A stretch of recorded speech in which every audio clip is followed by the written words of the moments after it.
यामुनतीरवनचारी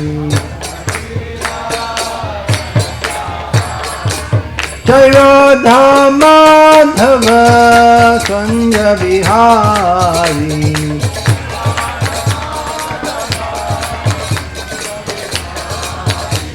जय राधा माधव कुंज बिहारी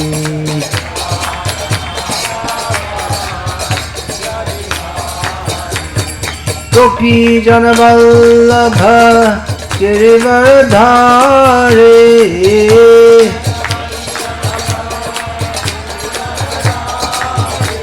गोपी जन वल्लभ गिरिवरधारे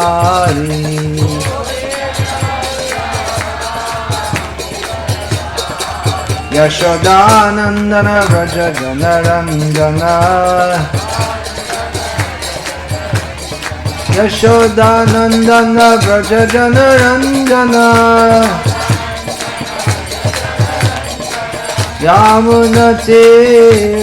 यामुनतीरवनचारी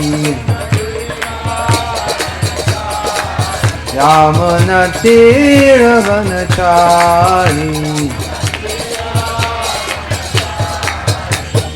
राधा माधव कुंज बिहारी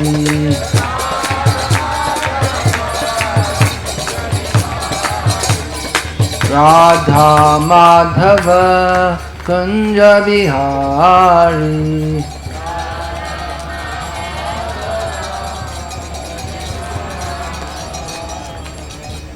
जय ओम विष्णुपाद परमहंस परिव्राजक आचार्य अष्टोत्तर श्री श्रीमद् ऐसी भक्तिवेदांत स्वामी प्रभुपाद की जय। जय ओम विष्णुपाद परमहंस परिव्राजक आचार्य अष्टोत्तर श्री श्रीमद् भक्ति सिद्धांत सरस्वती गोस्वामी महाराज प्रभुपाद की जय। अनंत कोटि वैष्णव वृंद की जय। नामाचार्य श्रील हरिदास ठाकुर की जय। प्रेम से कहो श्री कृष्ण चैतन्य प्रभु नित्यानंद श्री अद्वैत गदाधर शिवासादि गौर भक्त वृंद की जय। श्री श्री राधा कृष्ण गोप गोपी गौ श्याम कुंड राधा कुंड गिरि गोवर्धन की जय। वृंदावन धाम की जय। नवरी धाम की जय। गंगामयी की जय। यमुनामयी की जय। भक्ति देवी की जय। तुलसी देवी की जय। समवेत भक्त वृंद की जय। गौर प्रेमानंदे हरे हरे हरि बोल। नमः ओम विष्णुपादाय कृष्ण प्रेष्ठाय भूतले श्रीमते भक्तिवेदांत स्वामिनिति नमिने। नमस्ते सारस्वते देवे गौरवाणी प्रचारणे निर्विशेष शून्यवादी पाश्चात्य देशतारणे।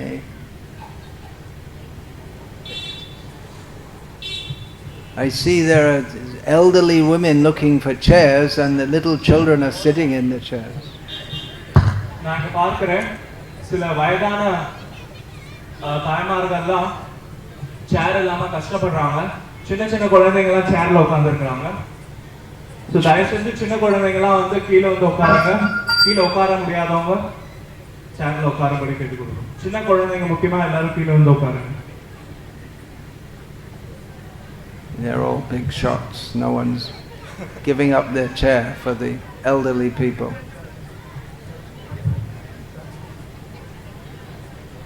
எல்லாரும் வந்து சின்ன குழந்தைங்கலாம் தங்களை பெரிய நபர்களா நினைச்சிட்டு வயதுல பெரியவங்களுக்கு வந்து சேர் கொடுக்காம அப்படியே உட்கார்ந்து இருக்கிறீங்க. தயவு செஞ்சு சின்ன வயசுல இருக்கவங்க எல்லாருமே வந்து கீழே வந்து உட்காருங்க.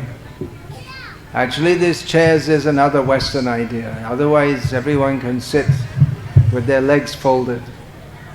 இந்த நாற்காலியும் கூட வந்து பாத்தீங்கன்னா மேற்கத்திய நாடுகள்ல இருந்து வெளிநாடுகள்ல இருந்து வந்த ஒரு இதுதான். ஆனா உண்மையிலே பார்த்தோம் அப்படின்னா நம்ம பொதுவாக இந்த மாதிரி சப்பலாங்கால் போட்டு தான் வந்து உட்கார்ந்து பழக்கம் நம்ம எல்லாருக்குமே.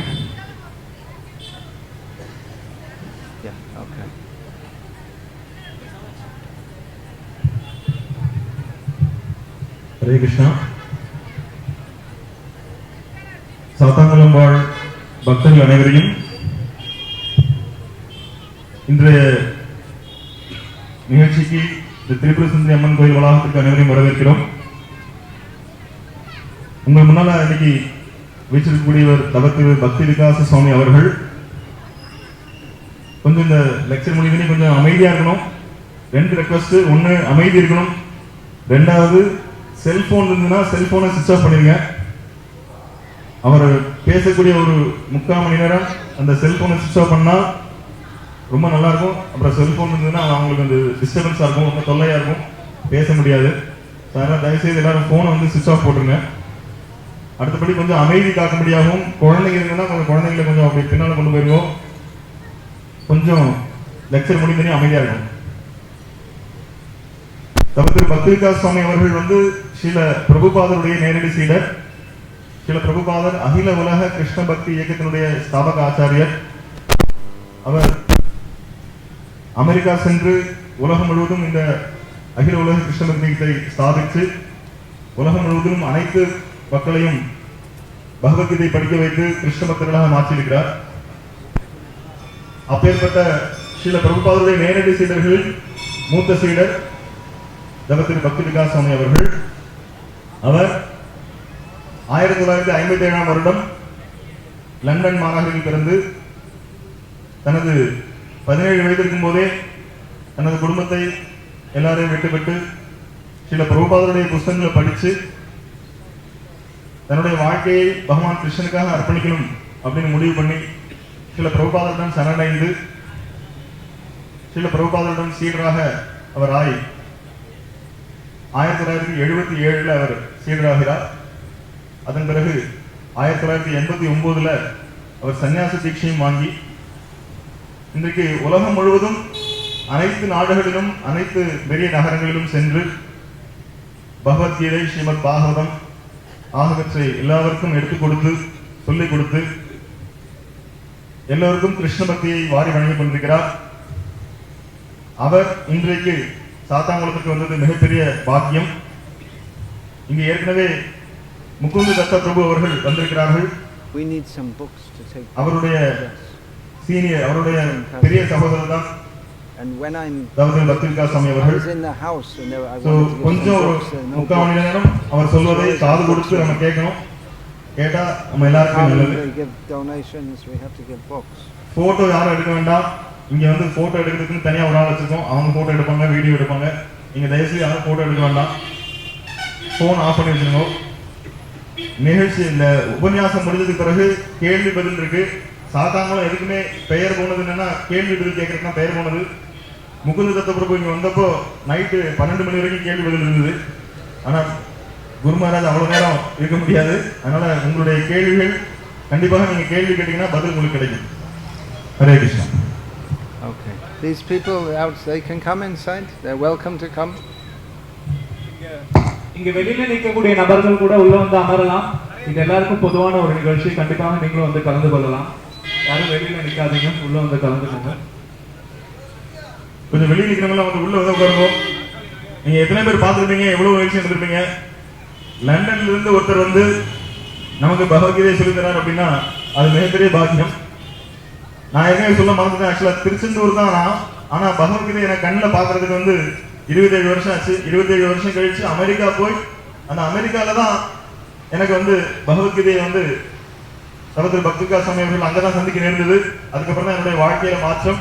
இன்னைக்கு சாத்தாங்குளத்துல இந்த ஒரு நிகழ்ச்சி நடக்குதுன்னா அதுக்கு அவருடைய கருணை ஒன்றுதான் முக்கியமான காரணம். ஏன்னா அவர் தான் நீ அமெரிக்கால வேலை பார்த்தது போதும், நீ உங்க ஊருக்கு திரும்பி போய் பகவத்கீதையை சொல்லிக் கொடு அப்படின்னு சொன்ன ஒரே அவருடைய அறிவுரையின் பேரில் அவருடைய கருணையினாலதான் இங்க பகவத்கீதை கிளாஸ் வந்து ஞாயிற்றுக்கிழமை நடந்துட்டு இருக்கு. அவருடைய கருணையினாலதான் இன்னைக்கு நீங்க இவ்வளவு பேர் வந்து பகவத்கீதை கேட்கறதுக்கு உங்களுக்கு வாய்ப்பு கிடைச்சிருக்கு. அதனால தயவு செய்து எல்லோரும் அவருடைய உபன்யாசத்தை கேளுங்க. உங்களுக்கு வந்து ஒரு நோட் வரும், பேனா வரும். நீங்க இந்த மாதிரி நிகழ்ச்சிகள்ல தொடர்ந்து கலந்துக்கணும்னா உங்களுடைய பெயர், உங்களுடைய போன் நம்பர் எழுதி கொடுங்க. அதன் பிறகு வாரம் ஆர்எம்பி மண்டபத்தில் வச்சு கிளாஸ் நடக்குது. அந்த கிளாஸுக்கு நீங்க ரெகுலரா வரணும். இதெல்லாம் எங்களுடைய விண்ணப்பங்கள். ஹரே கிருஷ்ணன். எல்லாரும் வந்து திரு பக்தி விகாஸ் சுவாமி அவர்களை வரவேற்கிறதுக்காக கையை தூக்கி ஹரே கிருஷ்ண மந்திரத்தை உறக்க ஒரு சொன்னோம். Hare Krishna Krishna Krishna Hare Hare, Hare Rama Rama Rama Hare Hare. Actually, that's not necessary. You already welcomed me when I came in. It doesn't make any sense to welcome someone when they've already been there for 1 hour. They welcomed me with kirtan when I came in. So this is all some new invention of this stuff. Om Namo Bhagavate Vasudevaya. Om Namo Bhagavate Vasudevaya. Om Namo Bhagavate Vasudevaya. Thank you for welcoming me to your place of residence. என்னை உங்களுடைய வாசஸ்தலத்திற்கு வரவேற்றதற்கு நன்றி. I'm very happy to be here, although it seems I'll only be here for a short time. இங்க வந்திருக்கிறதுல எனக்கு வந்து ரொம்ப சந்தோஷம். என்னதான் இங்க நான் கொஞ்ச நேரம் தான் இருக்க போறதாக இருந்தாலும் சந்தோஷம் எனக்கு. In Bhagavad Gita, Lord Krishna, he gives actual spiritual knowledge. பகவத் கீதையில் பகவான் ஸ்ரீ கிருஷ்ணர் உண்மையான ஆன்மீக ஞானத்தை வழங்குகிறார். He doesn't ask that you simply believe what I say. அவர் வெறுமனே நான் சொல்றதை நீங்க நம்புங்க அப்படினு வந்து சொல்லவில்லை. But he gives spiritual knowledge, spiritual facts. அவர் ஆன்மீக உண்மைகளை, ஆன்மீக ஞானத்தை வழங்குகிறார். Which we're supposed to understand with our intelligence. அந்த விஷயத்தை நம்மளுடைய புத்தி கூர்மையை பயன்படுத்தி புரிந்து கொள்ள வேண்டும். Now, the first teaching of Bhagavad Gita is not difficult to understand. பகவத் கீதையோட முதல் போதனை புரிந்து கொள்வதற்கு ஒன்றும் ரொம்ப கடினமான ஒன்று கிடையாது. In fact, there's nothing in Bhagavad Gita that's difficult to understand. உண்மையிலே சொல்ல போனோம் அப்படினா பகவத் கீதையில இருக்கக்கூடிய எல்லா விஷயங்களுமே வந்து எளிமையானதுதான். By the process of intelligence, it's not difficult to understand. புத்தி கூர்மை அப்படிங்கற வழிமுறையினால அதை புரிந்து கொள்வது வந்து ஒன்றும் கடினமான ஒரு காரியம் கிடையாது. But people don't understand it because their intelligence is covered by illusion. Please give a seat to this. ஆனால் மக்கள் அதை புரிந்து கொள்ள கஷ்டப்படுவதற்கான காரணம் என்ன அப்படினா அவர்களுடைய புத்தியானது மாயையால கவரப்பட்டிருக்கிறது, அறியாமை. So the first teaching of Bhagavad Gita is that the body is temporary, but we, the Atma, we are eternal. பகவத் கீதையோட முதல் போதனை என்ன அப்படின்னு பார்த்தோம்னா இந்த உடலானது தற்காலிகமானது, ஆனால் நாம் அதாவது ஆத்மா அது வந்து நித்தியமானது. It's a very easy thing to understand. இதை புரிந்து கொள்வது மிக எளிமையான ஒன்று. Dehinosmin yatha dehe kaumarang yovanang jara tata dehantara praptihi. First of all, we're in a baby's body. முதல்ல நம்ம பிறக்கறச்ச ஒரு குழந்தையோட ரூபத்துல பிறக்கின்றோம். Gradually in time that changes to a youthful body. அதற்கு பிறகு அந்த உடல் ஒரு இளைஞனோட உடலாக மாறுகிறது. Gradually that becomes an old person's body. அதற்கு பிறகு அது ஒரு வயதான நபரோட உடலாக மாறுகிறது. And then there is death. அதற்கு பிறகு மரணம். This death is described with the words dehanta prapti. இந்த மரணமானது இந்த ஸ்லோகத்தில் தேகாந்தர பிராப்தி என்று அழைக்கப்படுகிறது. Which means attaining a different body. அதோட அர்த்தம் என்ன அப்படினா வேறொரு உடலை அடைவது. So this principle we can understand very clearly. இந்த தத்துவத்தை புரிந்து கொள்வது மிக எளிமையானது. We see a child. நம்ம ஒரு குழந்தையை பார்க்கிறோம். The child grows to be a youth. அந்த குழந்தை கொஞ்சம் கொஞ்சமாக வளர்ந்து ஒரு இளைஞனாக மாறுகிறது. It's the same person. ஆனால் அந்த நபர் அதே நபர்தான். But the chemicals which make up the body, they've completely changed. ஆனால் நம்மளுடைய உடலை உருவாக்கக்கூடிய அந்த வேதியியல் விஷயங்கள் அனைத்துமே முழுமையாக மாறுகின்றது. At every moment the chemical construction of our body is changing. ஒவ்வொரு நொடியும் நம்மளுடைய உடலுடைய வேதியியல் அமைப்பானது மாறுகின்றது. By inhaling and exhaling, that means new chemicals come into our body and old chemicals go out. ஒவ்வொரு முறையும் நம்ம மூச்சை இழுத்து விடுறச்சே கூட நம்ம உடல்ல இருக்கக்கூடிய வேதியியல் பொருட்கள் வெளியே சென்று புதிய வேதியியல் பொருட்கள் உள்ள வருகின்றது. By eating we take in chemicals. சாப்பிடுறச்சே நம்ம வந்து ரசாயனத்தை வந்து உட்கொள்கிறோம்.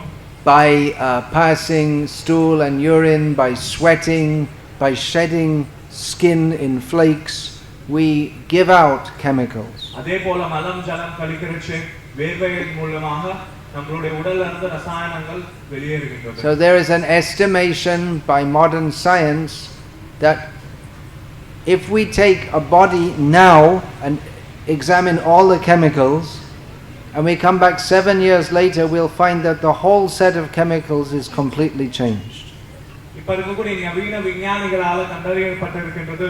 இப்ப நம்ம உடல்ல இருக்கக்கூடிய வேதியியல் அணுக்களை மட்டும் நம்ம வந்து பார்த்தோம் அப்படின்னா அது வந்து ஒரு வடிவமைப்பாக செஞ்சோம் அப்படின்னா 7 வருஷம் கழிச்சு பார்க்கறச்சே அந்த வடிவமைப்பானது முழுமையாக மாறுகின்றது. Yeah, these children shouldn't play. There's not a place for playing. Let the children play at the back. Please keep the children. குழந்தைங்க யாரும் இங்க வந்து விளையாட கூடாது. இது விளையாடுறதுக்கான இடம் கிடையாது. தயவு செஞ்சு விளையாடணும்னு இருக்கக்கூடிய குழந்தைகளை வந்து பின்னாடி அனுப்பிச்சிருங்க. So all the basic chemical structure will be the same, but there won't be one molecule or atom in the body that was there 7 years ago. நம்மளுடைய அடிப்படையான வேதியியல் அமைப்பானது மாறிவிடுகின்றது. அது மட்டும் இல்லாமல் 7 வருடம் முன்னாடி நம்ம உடல்ல என்ன ஒரு அணு இருந்ததோ அந்த அணு 7 வருடத்துக்கு பின்னாடி கிடையாது. So what happens when a child gets to 7 years of age? எப்ப என்ன ஆகின்றது? ஒரு குழந்தை 7 வயது ஆகிற பொழுது Does the mother say, well, you're not my child anymore?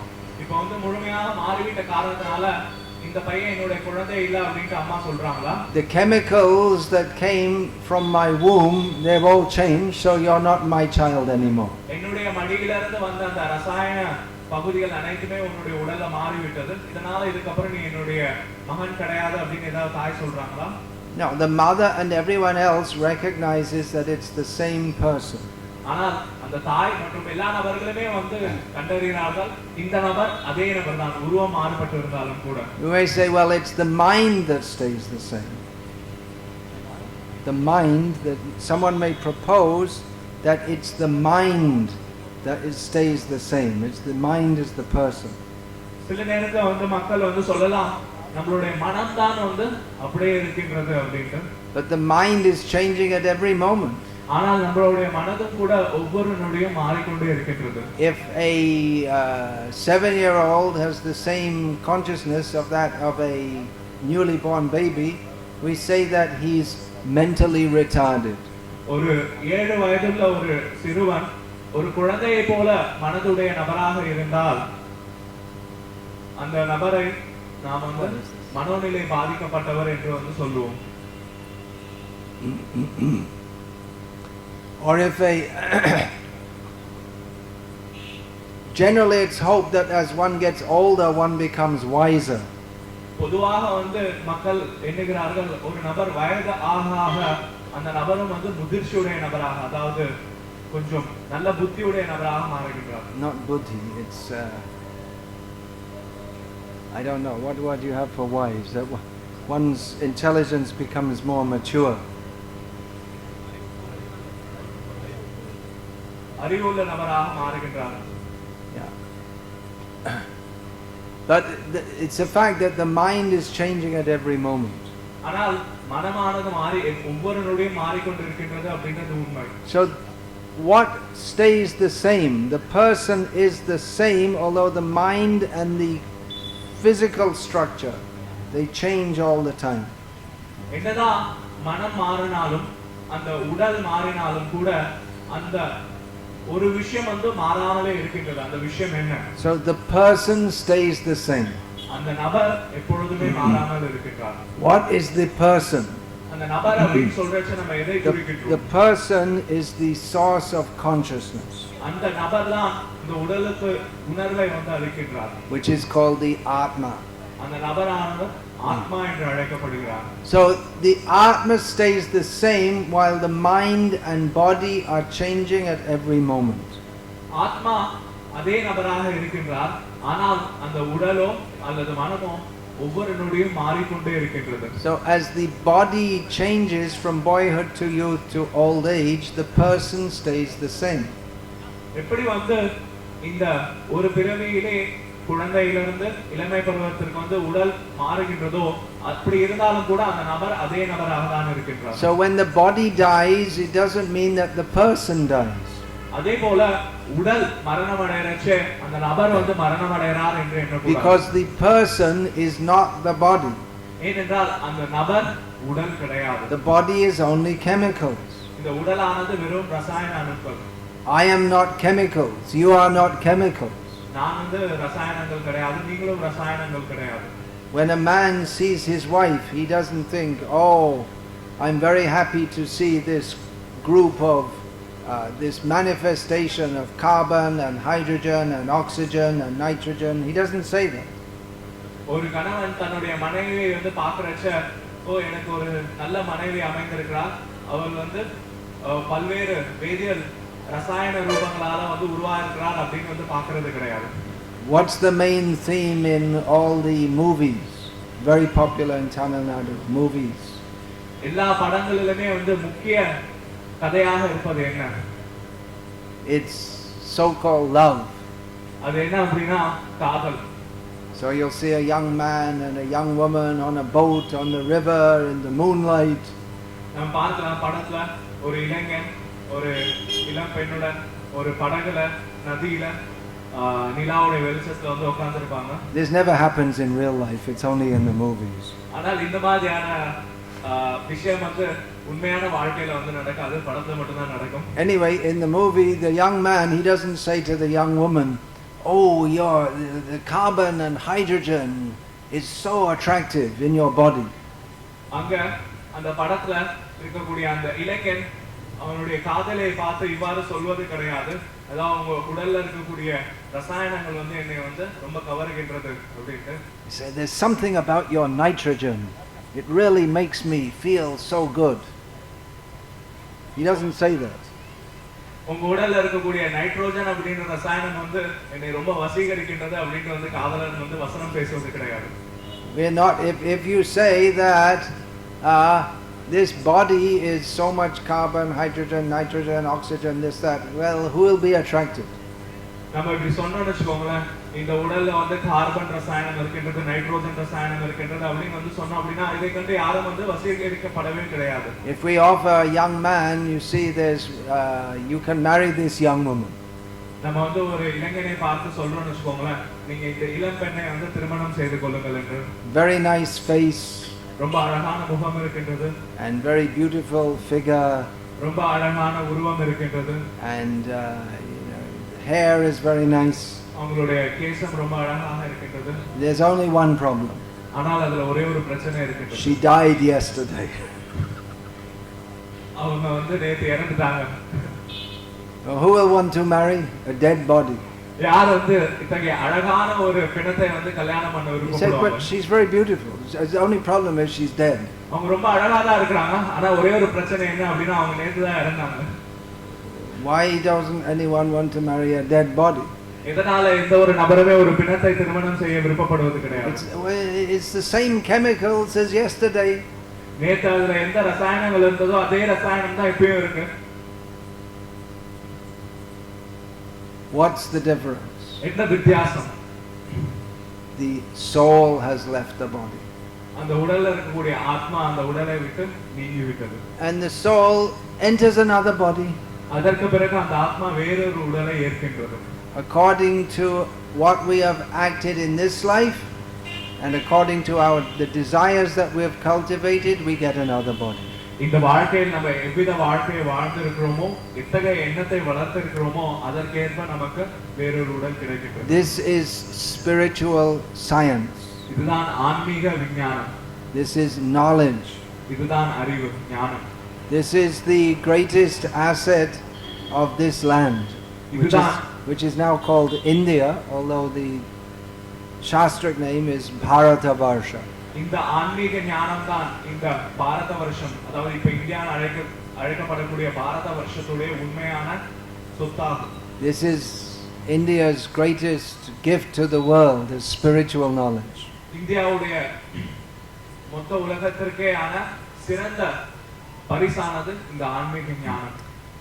I grew up in this lifetime in England.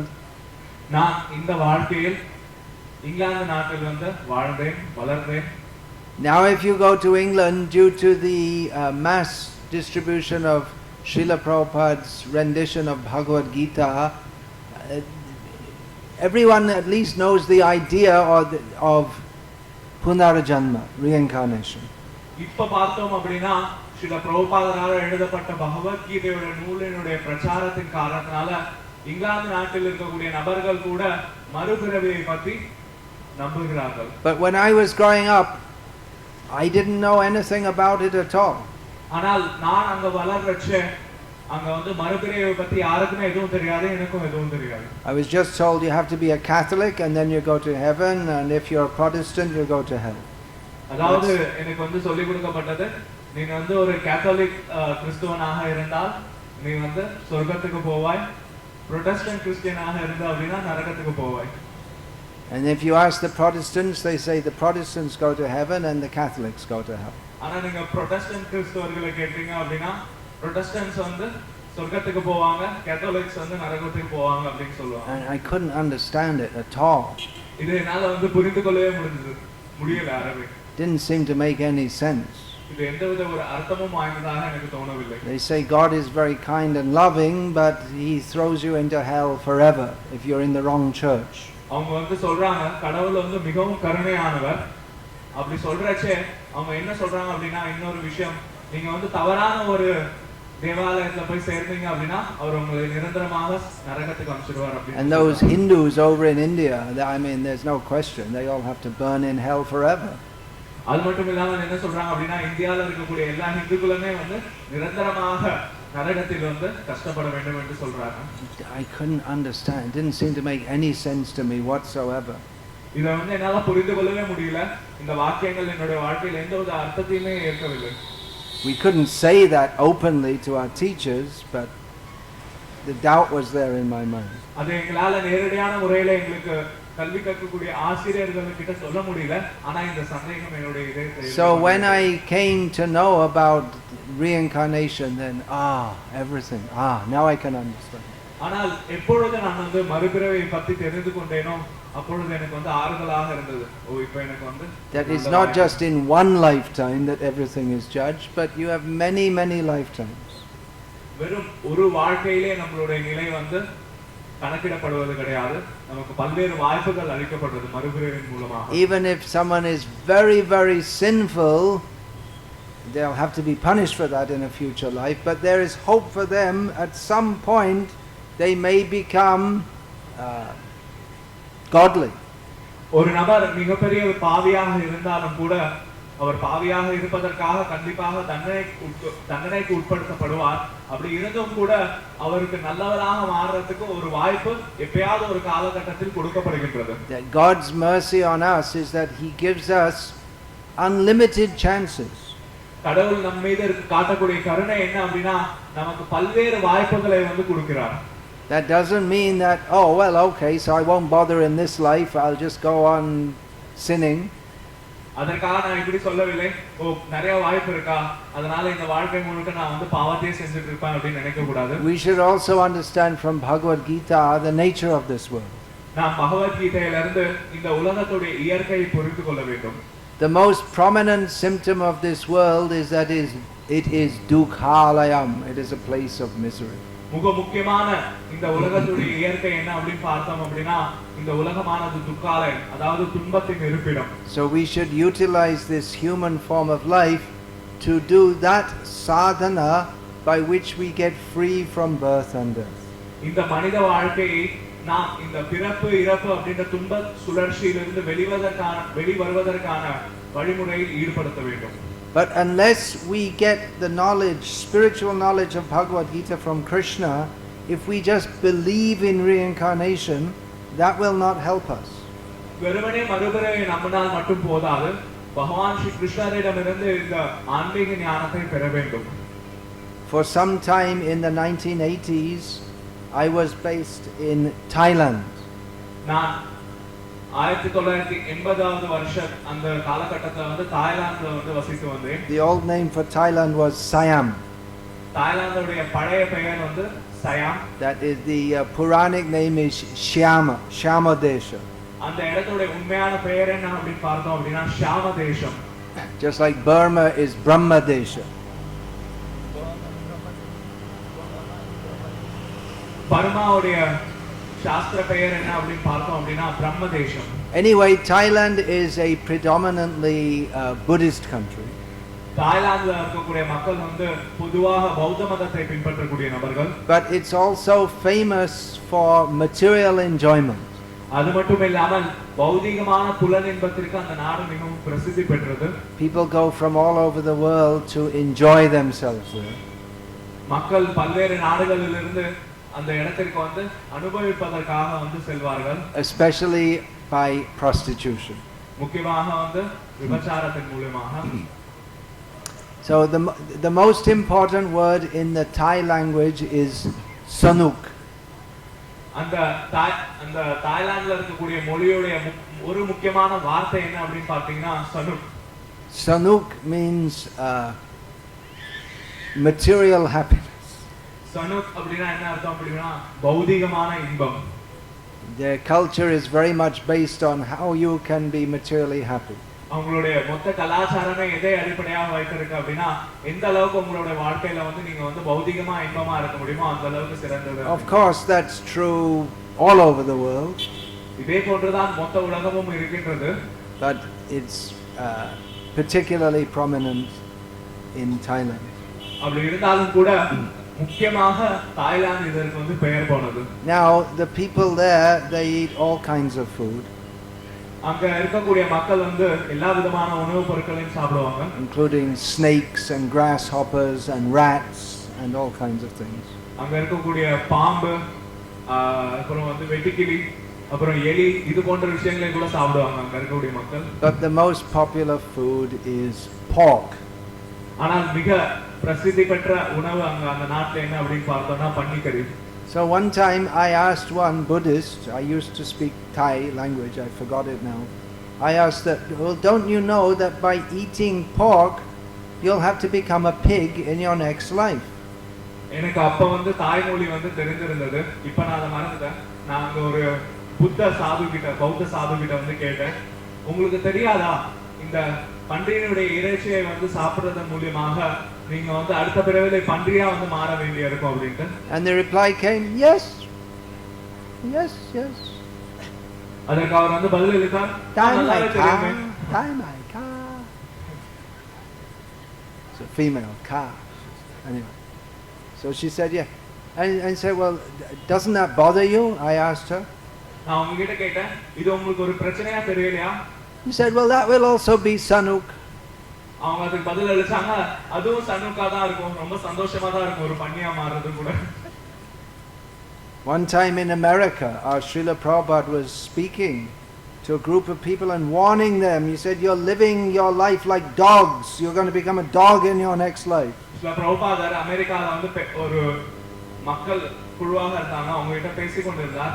அப்ப அவங்களை வந்து எச்சரித்தார் Srila Prabhupada, நீங்க வந்து நாய்களை போல வந்து வாழ்ந்து கொண்டிருக்கிறீர்கள், இதன் காரணத்தினால நீங்க அடுத்த பிறவில நாயா மாற வேண்டியிருக்கும் அப்படின்னு சொன்னார். And one man in the audience said, well, what's wrong with being a dog? I don't mind being a dog.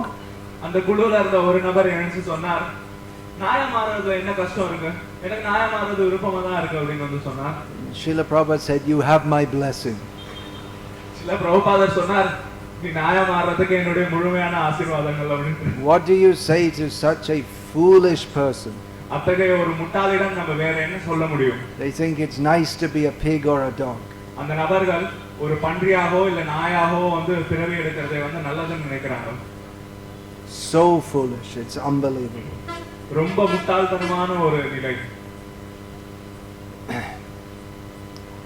So this knowledge is required, otherwise, like it or not,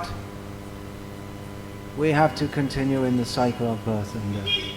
இந்த ஆன்மீக ஞானமானது நமக்கு அவசியமான ஒரு தேவை. இல்லை என்றால் இந்த பிறப்பு இறப்பு அப்படின்ற துன்ப சுழற்சியில வந்து நம்ம நிரந்தரமாக இருக்க வேண்டியிருக்கும். Just a few days ago there was probably the most famous person in Tamil Nadu died. கொஞ்ச நாட்களுக்கு முன்னாடி தமிழ்நாட்டிலே மிகவும் பிரபலமான ஒரு நபர் மரணம் அடைந்தார். Where has she gone? அந்த நபர் இப்ப எங்க போயிட்டாங்க? Who can say? யாரால சொல்ல முடியும்? Someone said Vaikuntha. யாரோ சொன்னாங்க வைகுண்டம் அப்படின்னு. There's no politics in Vaikuntha. வைகுண்டத்துல கண்டிப்பா அரசியல் கிடையாது. So she wouldn't want to go there because she likes to do politics. So there's no politics. கண்டிப்பாக அவங்களும் வந்து போக விருப்பப்பட மாட்டாங்க. ஏன்னா அவங்களுக்கு வந்து அரசியல் செய்யறது விருப்பம். வைகுண்டத்துல அரசியல் கிடையாது. The post of chief minister is permanently taken up by Narayana. அங்க வந்து பார்த்தீங்க அப்படின்னா முக்கியமந்திரி அப்படின்ற பதவியானது நிரந்தரமாக நாராயணனால ஏற்றுக்கொள்ளப்பட்டிருக்கிறது. So she can't become chief minister there. அந்த வைகுண்டத்துல வந்து அவங்க வந்து முக்கியமந்திரியாக மாற முடியாது. If we analyze according to spiritual knowledge, well, I shouldn't say here because people tend to get emotional, but it might not be such a good destination. நம்ம வந்து ஆன்மீக அறிவை பயன்படுத்தி சொல்லணும் அப்படின்னா சொல்லலாம் அவங்க என்ன நிலையை வந்து அடைஞ்சிருப்பாங்க அப்படின்ட்டு. ஆனா இங்க இருக்கக்கூடிய மக்கள் வந்து ரொம்ப உணர்ச்சி வசப்பட்டுடுவாங்க அப்படின்றனால அது கண்டிப்பாக ஒரு நல்ல ஒரு முடிவாக இருக்காது. அவங்க எங்க சென்றடைந்தாங்க. What happens is the general tendency is in this world that if someone has performed some pious activities, only then they can get some big position.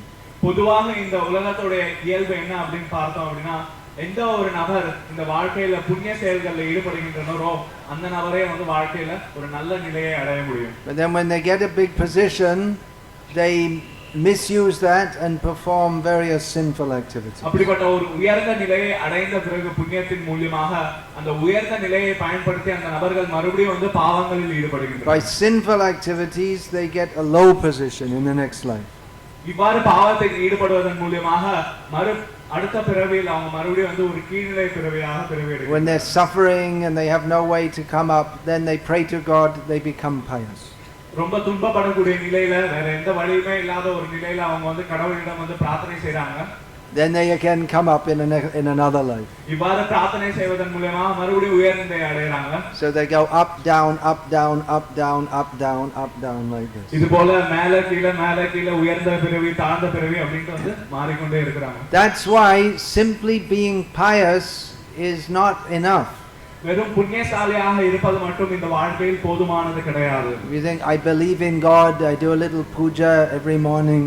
எனக்கு வந்து கடவுள் மேல நம்பிக்கை இருக்கு. தினசரி காலையில நானும் கொஞ்சம் பூஜை பண்றேன். I don't eat meat at home. நான் என்னோட வீட்ல வந்து மாமிசம் உண்பது கிடையாது. Only when I'm away and none of my relatives can see me. எப்போ நான் வந்து வீட்டை விட்டு வெளியில இருக்கின்றனோ மற்ற உறவினர்கள் என்னை வந்து பார்ப்பதில்லை அப்போ மட்டும் தான் மாமிசம் சாப்பிடுறேன். But this kind of piety will keep us in the cycle of birth and death. ஆனால் இத்தகைய புண்ணிய செயல்கள் கூட நம்மை வந்து இந்த பிறப்பிறப்பு அப்படிங்கிற சுழற்சியில இருந்து காப்பாற்றுறாரு. Why was Ravana considered very bad? எதனால் வந்து ராவணன் மிகவும் கெட்ட நபராக கருதப்பட்டார்? Of course there are some people who think Ravana was very good. உண்மையிலே பார்த்தோம் அப்படின்னா சில நபர்கள் இருக்காங்க ராவணனை கூட ரொம்ப நல்லவர்னு நினைக்கக்கூடிய நபர்கள்லாம் இருக்காங்க. But at least according to the Ramayana, Ravana is not very good. குறைந்தபட்சம் ராமாயணத்தின் அடிப்படையில பார்த்தோம் அப்படின்னா ராவணன் வந்து ஒரு நல்ல நபர் கிடையாது. He wanted to enjoy this material world by defying God. அவர் இந்த பௌதிக உலகத்தை கடவுளுடைய ஆளுமை தன்மையை வந்து மறுத்து அனுபவிக்க முயற்சி செய்தார். So there's another class of people who want to enjoy this material world by taking the blessing of God. இன்னொரு விதமான மக்கள் இருக்கின்றனர். அந்த மக்கள் கடவுளுடைய ஆசீர்வாதங்களை பெற்று இந்த பௌதிக உலகத்தை அனுபவிக்க நினைக்கின்றனர். But actually the pious people and the impious people, their objective is the same. இதன்படி பார்க்கறச்ச ஒரு புண்ணியசாலியுடைய நோக்கமும் ஒரு பாவியுடைய நோக்கமும் ஒன்றுதான். They want to enjoy this material world. அவங்க இந்த பௌதிக உலகத்தை அனுபவிக்க நினைக்கின்றனர். That is the great mistake. அதுதான் மிகப்பெரிய தவறு நாம் செய்யக்கூடிய. Because this material world is dukhalayam. It is a place of misery. ஏனென்றால் இந்த பௌதிக உலகமானது துக்காலயம், துன்பம் நிறைந்த இடம்.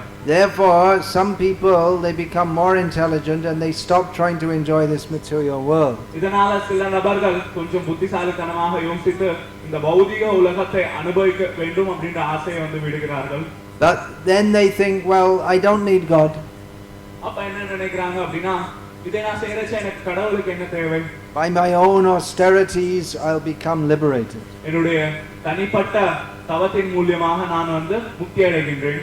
If people pray to God to get some material benefit, I don't want material benefit, so I won't pray to God. மக்கள் கடவுளிடம் சென்று பௌதிகமான விஷயங்களை வந்து யாசிக்கிறார்கள்.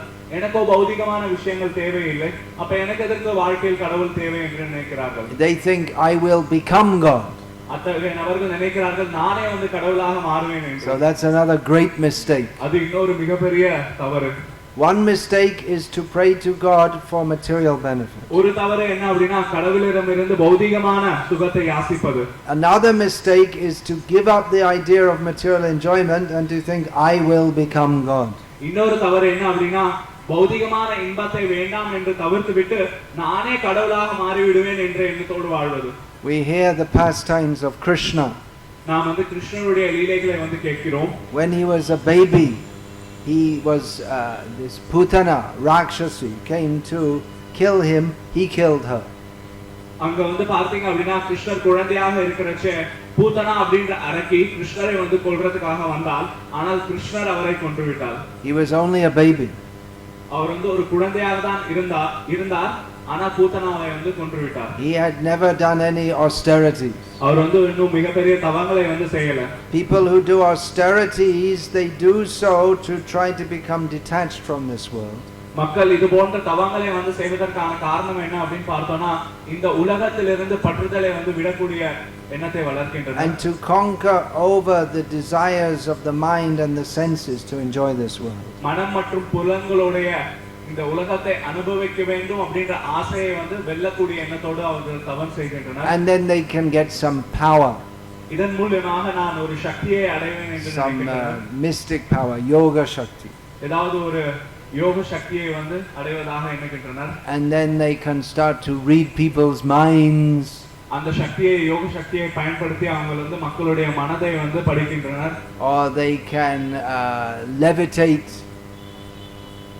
Levitate means they can fly in the sky. அவர்கள் வந்து தரையில இருந்து உட்கார்ந்து கொண்டே பறக்கறத போல வந்து யோக சித்திகள் எல்லாம் வந்து காண்கிறாங்க. Or they can go for days without eating. அவங்க வந்து பல நாட்கள் வந்து சாப்பிடாமலே இருந்து சாகசங்கள்லாம் செய்றாங்க. They get a little yoga shakti and they think I'm God. அவங்க வந்து இவ்வாறு தவங்களை செய்து ஒரு சின்ன கொஞ்சமோல யோக சக்தியை பெற்றுவிட்டு அவர்கள் தன்னை வந்து கடவுளாக நினைக்கின்றனர். To us it seems some very great power, but it's only a little fragment of the power of the actual God. நம்ம அத்தகைய அமானுஷமான செயல்களை பார்த்து நினைக்கின்றோம் ஓ இந்த நபர் வந்து ரொம்ப சக்தி வாய்ந்த நபர் அப்படின்ட்டு.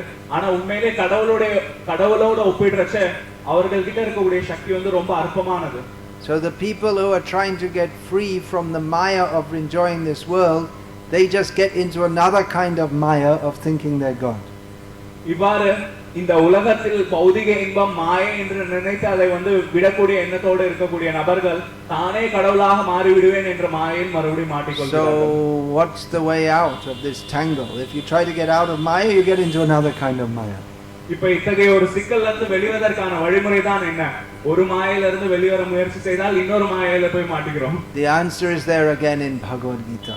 இதற்கான பதிலும் மறுபடியும் பகவத் கீதையிலே கொடுக்கப்பட்டிருக்கிறது. Daivihi esha gunamayi mama maya duratyaya mameva ye prapadyante maya metam tarantite. Krishna says this, he says this maya it's my Shakti, so it's very difficult to get free from. கிருஷ்ணர் வந்து சொல்கின்றார் இந்த ஸ்லோகத்தில், இந்த மாயானது என்னுடைய சக்தி, இதை வந்து வெல்வது அப்படின்றது ரொம்ப கடினமான ஒரு காரியம். But one who surrenders to me, Krishna says, can cross beyond it. ஆனால் எவர் ஒருவர் என்னிடம் வந்து சரணடைகிறாரோ, அதாவது கிருஷ்ணரிடம் சரணடைகின்றாரோ, அந்த நபர் எளிமையாக இந்த மாயை தாண்டி சென்று விடலாம். So what is this Maya actually? இந்த மாயை அப்படினா என்ன உண்மையிலே? What is the basis? Why are we suffering in this material world? இதற்கான அடிப்படை என்ன? எதனால இந்த பௌதிக உலகத்தில் நாம் துன்பம் அடைகின்றோம்? Everyone wants to be happy. எல்லா நபர்களுமே சந்தோஷமாக இருக்க விருப்பப்படுறார்கள். Is it not a fact? உண்மையா இல்லையா? எல்லா நபர்களுமே சந்தோஷமாக இருக்க விருப்பப்படுறீங்க இல்லையா? Does anyone want to be unhappy? இங்க யாராவது வந்து துக்கமாக இருக்க விருப்பப்படக்கூடிய நபர்கள் இருக்கீங்களா? Any volunteers to be unhappy? யாராவது வந்து முன்வர விருப்பப்படுறீங்களா? சந்தோஷமாக இருக்கணும், சந்தோஷம் இல்லாமல் இருக்கணும் அப்படிங்கற எண்ணத்தோட. If we say that we'll special 2-week holiday, we'll offer you a special 2-week holiday. அப்படி வந்து நான் வந்து துன்பகரமான வாழ்க்கை வாழணும்னு நினைக்கக்கூடிய நபர்களுக்கு நாங்க வந்து ஒரு விசேஷமான 2 வார விடுமுறை அளிக்கிறோம் உங்களுக்கு. In torture cell. எதுல அப்படினா உங்களை வந்து சித்திரவதை செய்யக்கூடிய ஒரு அறையில, சிறையில. And we start the day with whipping you with leather thongs. முதல் நாள் உங்களை எப்படி வந்து துன்பப்படுத்தும் அப்படினா மிகப்பெரிய சாட்டையால உங்களை அடிச்சு வந்து துன்பப்படுத்தும். Then we'll give you some electric shocks. அடுத்த நாள் வந்து கொஞ்சம் மின்சாரத்தை உங்க உடல்ல பாய்ச்சி உங்களுக்கு துன்பம் அளிக்கும். Then we'll stick some needles. அதற்கு பிறகு உங்களுடைய உடல்ல வந்து கொஞ்சம் ஊசியை வந்து குத்துறோம். Will anyone agree? Yes, yes, sounds like a very good idea. No one will agree. யாராவது வந்து இத்தகைய ஒரு விஷயத்துக்கு வந்து ஏற்க வந்து தயாரா இருக்கீங்களா? We all want to be happy. யாருமே ஏற்க மாட்டாங்க. ஏன் அப்படினா நம்ம எல்லாரும் நம்மளுடைய வாழ்க்கையில சந்தோஷமா இருக்க விருப்பப்படுறோம். People who understand that there's no real happiness in this material world, they try to get happy by avoiding the so-called happiness. இந்த பௌதிக உலகத்தில் சந்தோஷம் இல்லை அப்படிங்கற விஷயத்தை உணர்ந்த நபர்கள் இந்த சந்தோஷம் இல்லாத விஷயங்களை தவிர்ப்பதன் மூலமாக சந்தோஷம் அடைகின்றனர். The real source of happiness is spiritual. உண்மையான சந்தோஷத்திற்கான மூலம் என்ன அப்படினு பார்த்தோம்னா அது ஆன்மீகம் தான். We are spiritual living beings. நாம் அனைவருமே ஆன்மீக ஆத்மாக்கள். We are not chemicals. நாம் வந்து ஒரு ரசாயனங்கள் கிடையாது. We cannot enjoy the chemicals of this world because we are not chemicals. நாம் ரசாயனம் இல்லாத காரணத்தினால இந்த உலகத்தில் இருக்கக்கூடிய ரசாயனங்களை நம்மால் அனுபவிக்க முடியாது. We have to come to the platform of spirit. நாம் வந்து ஆன்ம தலத்திற்கு வர வேண்டும். We have to understand that God, Krishna, is the supreme spirit. நாம் வந்து புரிந்து கொள்ள வேண்டும் பகவான் ஸ்ரீ கிருஷ்ணர் தான் வந்து முழுமுதற் கடவுள் அப்படின்றது. Our real happiness lies in him. நம்மளுடைய உண்மையான சந்தோஷமானது அவரை சார்ந்து இருக்கிறது அப்படிங்கறதை புரிந்து கொள்ள வேண்டும். Simply to try to get free from Maya without recognizing Krishna is not actually spiritual. வெறும் மாயையிலிருந்து வெளிவர மட்டும் முயற்சி செய்தோம் அப்படினா அது வந்து உண்மையான ஆன்மீகம் கிடையாது. Our real relationship is with Krishna. நம்மளுடைய உண்மையான உறவானது கிருஷ்ணருடன் இருக்கின்றது. If we develop that relationship, then we become situated on the spiritual platform. அந்த உறவை கிருஷ்ணருடனான அந்த உறவை வளர்த்தோம் என்றால் நாம் ஆன்மீகமான தலத்தில் இருக்கின்றோம். That is called bhakti.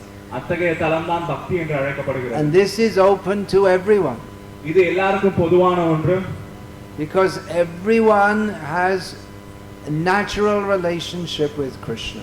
ஏனென்றால் எல்லா ஒவ்வொரு நபருக்குமே வந்து கிருஷ்ணருடன் இயற்கையான உறவு அப்படின்ற ஒன்று இருக்கு. This knowledge is the greatest wealth of India. இந்த ஆன்மீக ஞானம் தான் இந்தியாவுடைய மிக முக்கியமான சொத்து. But it doesn't belong only to India. ஆனால் இந்த சொத்தானது வெறும் இந்தியாவுக்கு மட்டும் உரித்தானது கிடையாது. People who are somewhat developed spiritually, they mostly take birth in India by the arrangement of Krishna. கொஞ்சமாவது ஆன்மீகத்தில் வளர்ச்சி உள்ள நபர்கள் கிருஷ்ணருடைய ஏற்பாட்டின் காரணத்தினால இந்த இந்தியாவுல வந்து பிறப்பெடுக்கின்றனர். But by the arrangement of Krishna, people who are somewhat developed spiritually, they can take birth any place in the world. கிருஷ்ணருடைய இந்த ஏற்பாட்டின் மூலமாக ஆன்மீக அறிவுள்ள நபர்கள் எந்த இடத்தில் வேணாலும் பிறவெடுக்கலாம். But at least this culture is here of respecting Bhagavad Gita. ஆனால் இங்க இருக்கக்கூடிய இந்த கலாச்சாரமானது, அதாவது பகவத்கீதையை மதிக்கணும் அப்படின்ற கலாச்சாரம், But one should not just respect that, one should learn. வெறும் பகவத்கீதையை வந்து மதித்தால் மட்டும் போதாது, அதை வந்து கற்க வேண்டும். What are the teachings of Gita? கீதையோட போதனைகள் என்ன? Bhagavad Gita is the essence of all Vedic knowledge. Bhagavad Gita எல்லா வேத அறிவினுடைய சாராம்சம். And in more detail is given in Srimad Bhagavatam. இது சம்பந்தமான ஆழமான விஷயங்கள் ஸ்ரீமத் பாகவதம் அப்படிங்கிற நூல்ல கொடுக்கப்பட்டிருக்கு. The message of Bhagavad Gita is summarized by Lord Krishna in one line of Bhagavad Gita. பகவத்கீதையோட மொத்த செய்தியானது பகவான் ஸ்ரீ கிருஷ்ணரால வெறும் ஒரே வரியில பகவத்கீதையில சொல்லப்பட்டிருக்கின்றது. Vedaischa sarvairaham vedaha. All the knowledge of the Vedas is meant ultimately for understanding Krishna. இந்த வேதங்கள்ல இருக்கக்கூடிய எல்லா விஷயங்களுமே எல்லா ஞானங்களுமே இறுதியில கிருஷ்ணரை புரிந்து கொள்வதற்காக தான். It's not difficult to understand Krishna. கிருஷ்ணரை புரிந்து கொள்வது ஒன்றும் கடினமான காரியம் கிடையாது. And it's very difficult to understand Krishna. அதே நேரத்தில் கிருஷ்ணரை புரிந்து கொள்வது அப்படின்றது கடினமான ஒரு காரியம். It's very easy to understand Krishna because we have a natural eternal relationship with Krishna. கிருஷ்ணரை புரிந்து கொள்வது அப்படின்றது நமக்கு எளிமையானது. ஏனென்றால் இயற்கையாகவே நமக்கு கிருஷ்ணரிடம் ஒரு உறவு இருக்கின்றது. But it's difficult to understand Krishna because Krishna is so much greater than us. ஆனால் கிருஷ்ணரை புரிந்து கொள்வது கொஞ்சம் கடினம். ஏனென்றால் அவர் வந்து நம்மை காட்டிலும் மிக உயர்ந்த நிலையில் இருக்கிறார். But he kindly makes himself available to us by the process of bhakti yoga. ஆனால் அவர் அவ்வளவு உயர்ந்த நிலையில இருந்தாலும் கூட நமக்காக வருகின்றார் இந்த பக்தி யோகம் அப்படின்ற வழிமுறையின் மூலமாக. And anyone can take to this. இதை எந்த ஒரு நபர் வேணுமானாலும் ஏற்றுக்கொள்ளலாம். It doesn't matter if one is even sinful, if he agrees to take up bhakti yoga, immediately becomes the most pious person. ஒரு நபர் மிகப்பெரிய பாவியாக இருந்தாலும் கூட இந்த பகவத்கீதையை நான் ஏற்க வேண்டும் அப்படின்ற எண்ணமுடைய நபராக மாறிவிட்டார் அப்படின்னா உடனடியாக அவர் மிக புண்ணியசாலியாக மாறுகிறார். On the other hand, if someone is a great pandit or brahmana but he doesn't take to bhakti, then what is the use of being a big pandit? அதற்கு மாறாக ஒரு நபர் மிகப்பெரிய பண்டிதராகவோ இல்ல பிராமணராகவோ இருந்து அவர் வந்து பக்தியை ஏற்றுக்கொள்ளவில்லை என்றால் இந்த பாண்டித்துவத்தால என்ன? It doesn't help him or anyone else. So everyone can and should take to this bhakti yoga for the best use of their human life. எல்லா நபர்களுமே தங்களுடைய வாழ்க்கையில் இந்த பக்தி யோகத்தை பயிற்சி செய்ய முடியும். கண்டிப்பாக பயிற்சி செய்ய வேண்டும். இதுதான் நம்மளுடைய வாழ்க்கையோட உண்மையான பிரயோஜனம். And it's a very simple process. இதை செய்வது அப்படிங்கிறது மிக எளிமையான ஒரு வழிமுறை. And a very pleasing process. அது மட்டும் இல்லாமல் ரொம்ப நமக்கு சந்தோஷம் அளிக்கக்கூடிய ஒரு வழிமுறை. We immediately feel very happy when we take to Krishna consciousness. இந்த கிருஷ்ண உணர்வை நாம் ஏற்கிறச்ச மிகவும் சந்தோஷமான நபராக மாறுகின்றோம் உடனடியாக. Basically we have to chant the holy names of Krishna. அடிப்படையாக பகவானுடைய இந்த நாமத்தை கிருஷ்ணனுடைய இந்த நாமத்தை ஜபம் செய்ய வேண்டும். And make Krishna the focus of our life. நம்மளுடைய வாழ்க்கையோட லட்சியமாக கிருஷ்ணரை வந்து everything we do we should do for the pleasure of Krishna. நம்ம வாழ்க்கையில என்னென்ன விஷயங்கள்லாம் செய்றோமோ அதை வந்து கிருஷ்ணனுடைய திருப்திக்காக செய்ய வேண்டும். And immediately Krishna reciprocates. இவ்வாறு செய்யறச்ச உடனடியாக கிருஷ்ணர் வந்து நமக்கு வந்து பதில் அளிக்கின்றார். Generally people think you approach God and then God gives you some money. பொதுவாக மக்கள் நினைக்கிறாங்க நீங்க வந்து கடவுளை அணுகுங்கள் கடவுள் உங்களுக்கு வந்து பணம் கொடுப்பார். That is a misunderstanding. இது வந்து ஒரு தவறான விஷயம். God can give you unlimited money. கடவுள் கண்டிப்பாக உங்களுக்கு ஏராளமான செல்வத்தை கொடுக்கலாம். But even if you have unlimited money, that won't make you happy. ஆனால் ஏராளமான செல்வம் இருந்தாலும் அந்த நபர் வந்து சந்தோஷமாக மாற முடியாது. Who are the richest people in India? இந்தியாவிலே வந்து மிக பெரிய செல்வந்தர்கள் யார்? Difficult to say because probably the richest people have their money in Switzerland. சொல்றது கொஞ்சம் கஷ்டம். ஏனென்றால் மிகப்பெரிய செல்வந்தர்களா தன்னுடைய பணத்தை வந்து சுவிட்சர்லாந்துல வந்து பதுக்கி வைத்திருக்கிறார்கள். But we know the names of Ambani and Birla and Hinduja, these are Tata, these are big names. ஆனால் நமக்கு சில பெயர்கள் தெரியும். Ambani, Birla, Tata, Induja. Then in Bangalore there's that Premji, what's his name? Premji Azad or something. And Narayan Murthy. And in this area there's that TV Sundaram, but his company is going on, no? இந்த ஏரியால வந்து பார்த்தோம் அப்படின்னா TV Sundaram அப்படிங்கிற நபர் மிகப்பெரிய செல்வந்தராக இருக்கிறார். So they're the wealthy people. அவங்க தான் வந்து மிக செல்வந்தர்கள், மிகப்பெரிய செல்வந்தர்கள். Are they the most happy people? ஆனா உண்மையிலேயே அவங்க தான் மிக சந்தோஷமான நபர்களாக இருக்கிறாங்களா? இல்ல. Not necessarily. இருக்கணும்ன்ற அவசியம் இல்லை. In the course of my traveling here and there, I meet very rich people, very poor people. நான் வந்து இவ்வாறு பல இடங்களுக்கு பிரயாணம் செய்யறச்ச மிகப்பெரிய பல செல்வந்தர்களை பார்க்கிறேன், பெரிய ஏழைகளை பார்க்கிறேன். These are all temporary things. ஆனால் இவை அனைத்துமே தற்காலிகமான விஷயங்கள். The rich man of today may be the poor man of tomorrow and vice versa. இப்ப இருக்கக்கூடிய செல்வந்தர் அடுத்த நாள் வந்து பிச்சைக்காரராக மாறலாம். இப்ப ஏழையாக இருக்கக்கூடிய நபர் அடுத்த நாள்ல வந்து மிகப்பெரிய செல்வந்தர்களாக மாறலாம். Someone who's rich in this life, most probably they won't be rich in the next life. பொதுவாக இந்த வாழ்க்கையில் மிக பெரிய செல்வந்தர்களாக இருக்கக்கூடிய நபர்கள் அடுத்த வாழ்க்கையில வந்து கண்டிப்பா அப்படி இருக்க மாட்டாங்க. But who is actually happy is the person who has given their life to Krishna. ஆனால் உண்மையிலே எந்த ஒரு நபர் சந்தோஷமாக இருக்கிறார் அப்படின்னா எந்த நபர் தங்களுடைய வாழ்க்கையை கிருஷ்ணருக்காக அர்ப்பணித்திருக்கிறார்களோ அந்த நபர்கள் தான் சந்தோஷமாக இருக்கிறார்கள். Whatever you're doing, you take up Krishna consciousness. நீங்க என்ன செஞ்சிருந்தாலும் பரவாயில்ல, இந்த கிருஷ்ண பக்தியை ஏற்றுக்கொள்ளுங்கள். What's the main economic basis of this town? It's a farming area, is it? இந்த இடத்துல உள்ள மக்களுடைய பொதுவான செயல்கள் என்ன? வேலை, விவசாயமா? Vyavasa. It's business. It's a market town. Yeah, Vyavasa. Well, that means business in Sanskrit. But it's it's a market town like that. The farmers come here, they sell their produce, and it's not just a village, is it then? Most of the people here, they go out to the fields and work, is it? இங்க இருக்கக்கூடிய பெரும்பாலான நபர்கள் போய் வயல்ல வேலை செய்யக்கூடிய நபர்களா? Gold, like that. So if you're a goldsmith, while you're doing your work, you chant Hare Krishna. அப்படி நீங்க வந்து ஒரு பொற்கொல்லராக இருந்தால் நீங்க அங்க தங்கத்தை வந்து டக் டக் டக்னு அடிக்கிறச்ச கிருஷ்ணருடைய நாமத்தை ஜெபம் செய்யுங்க. If you're a farmer, you go in the field and you sing Hare Krishna as you're plowing the field. அப்படி நீங்க விவசாயியாக இருந்தீங்கன்னா விவசாயம் செய்யறச்ச உழுறச்ச Vyavasaya means farming in Tamil. கிருஷ்ணருடைய நாமத்தை வந்து பாடிக்கொண்டே வந்து விவசாயம் செய்யுங்க. Our words get changed. It means business in Sanskrit, or just activity, some activity. If you're a housewife, while you're cooking, you chant Hare Krishna. அப்படி நீங்க ஒரு குடும்ப பெண்ணாக இருந்தால் நீங்க சமைக்கிறச்ச இந்த ஹரே நாமத்தை வந்து பாடிக்கொண்டே செய்யுங்க. Sthane sthita. You whatever situation you remain in that situation and chant Hare Krishna. நீங்க என்ன நிலையில இருக்கிறீங்களோ அதே நிலையில இருந்து கொண்டு ஹரே கிருஷ்ணா ஜெபம் செய்யுங்க.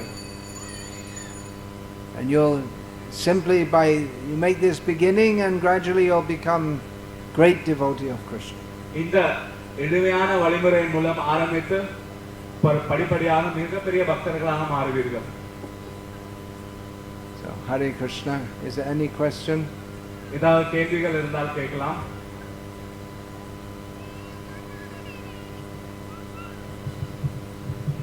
ஹரே கிருஷ்ணா. क्वेश्चंस கேள்வி இருந்தா கேளுங்க. மைக் உங்களுக்கு வரும். மைக் கேள்வி இருக்கிறவங்க கை தூக்குங்க.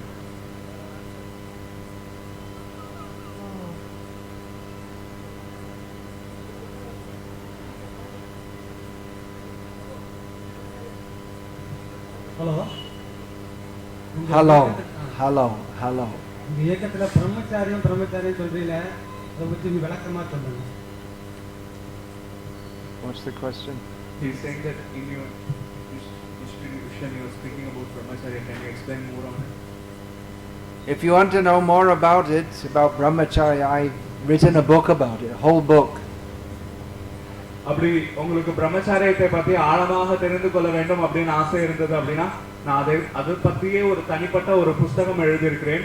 It's not only for renunciants. அது வந்து வெறும் துறவிகளுக்கானது மட்டும் கிடையாது. Because in grihastha life also, if one is to make spiritual advancement, he has to control the senses. ஏனென்றால் குடும்ப வாழ்க்கையில கூட ஒரு நபர் ஆன்மீகத்தில் முன்னேற வேண்டும் என்று நினைத்தார் என்றால் அந்த நபர் தன்னுடைய புலன்களை கட்டுப்படுத்த வேண்டும். You can't be a Vishayi, Vyabhichari and at the same time be a Rishi.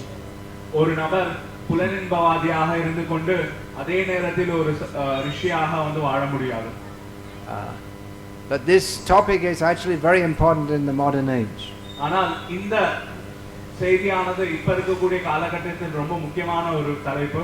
Because everyone's consciousness is being spoiled by sexual thoughts. ஏனென்றால் இந்த பாலியல் விஷயங்களால எல்லாருடைய மனதுமே வந்து கலங்கப்படுத்தப்படுகிறது. That male and female interaction, that is part of human life, but that is a private matter between husband and wife. ஆண் பெண் சம்பந்தம் அப்படின்றது மனித வாழ்க்கையோட ஒரு பகுதி தான், ஆனால் அது வந்து கணவன் மனைவிக்கு உட்பட்டது. But then you'll find TV, cinema, internet, advertisements, everywhere they're showing. ஆனால் நீங்க பார்த்தீங்க அப்படின்னா டிவில சினிமால அங்கங்க இருக்கக்கூடிய விளம்பர பலகைகள்ல எல்லா இடத்துலயுமே இந்த விஷயங்களை தான் வந்து காமிக்கிறாங்க. Everywhere they're advertising this beautiful women and all this. எல்லா இடத்துலயுமே வந்து அழகான பெண்களை வந்து போட்டு இது போன்ற விளம்பரங்கள் செய்றாங்க. In this way the consciousness becomes polluted. இந்த விதத்தில் நம்மளுடைய உணர்வானது கலங்கப்படுத்தப்படுகிறது.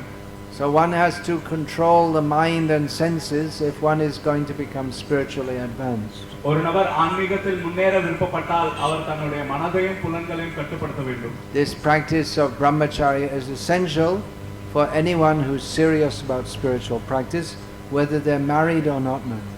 இந்த பிரம்மச்சாரியம் அப்படின்றது எந்த ஒரு நபர் ஆன்மீகத்தில் முன்னேற விருப்பப்படுகின்றனோ அந்த நபருக்கு கண்டிப்பான ஒரு விஷயம். அவர் வந்து கல்யாணம் ஆயிருந்தாலும் சரி கல்யாணம் ஆகாதவராக இருந்தாலும் சரி You may say, well, if a grihastha is a brahmachari, then how can he have any children? நம்ம வந்து கேட்கலாம், ஒரு கிரகஸ்தன் வந்து பிரம்மச்சாரியாக, அதாவது ஒரு குடும்பஸ்தர் வந்து பிரம்மச்சாரியாக இருந்தால் அப்படின்னா அவருக்கு எப்படி குழந்தை பிறக்கும் அப்படின்ட்டு. That means that he can have children, but he engages in that activity only for having children. அதோட அர்த்தம் என்ன அப்படின்னு பார்த்தீங்கன்னா, அவர் இந்த குடும்ப சம்பந்தத்தில் வெறும் குழந்தையை பெறுவதற்காக மட்டும்தான் ஈடுபடுவார். As it's said in English, for procreation, not for recreation. ஆங்கிலத்துல வந்து ஒரு பழமொழி இருக்கின்றது, வெறும் குழந்தையை பெற்றுக்கொள்வதற்காக மட்டும்தான் ஒருத்தர் வந்து இந்த இல்லற சுகத்தில் ஈடுபட வேண்டுமே தவிர தன்னுடைய சொந்த சந்தோஷத்திற்காக இதில் ஈடுபடக்கூடாது. So it's a very important topic. Thank you for raising that topic. இது மிக முக்கியமான ஒரு தலைப்பு. இந்த தலைப்பை வந்து கேட்டதற்காக ரொம்ப நன்றி. And for more information you can see there's a whole book, and that book is there for ladies can read it also. இந்த புத்தகம் அங்கே இருக்கு. இதை சம்பந்தமாக ஆழமாக தெரிந்து கொள்ள வேண்டிய நபர்கள் இந்த புத்தகத்தை வாங்கி படிக்கலாம். Yeah. Any other question, please? வேற ஏதாவது கேள்வி இருக்கா?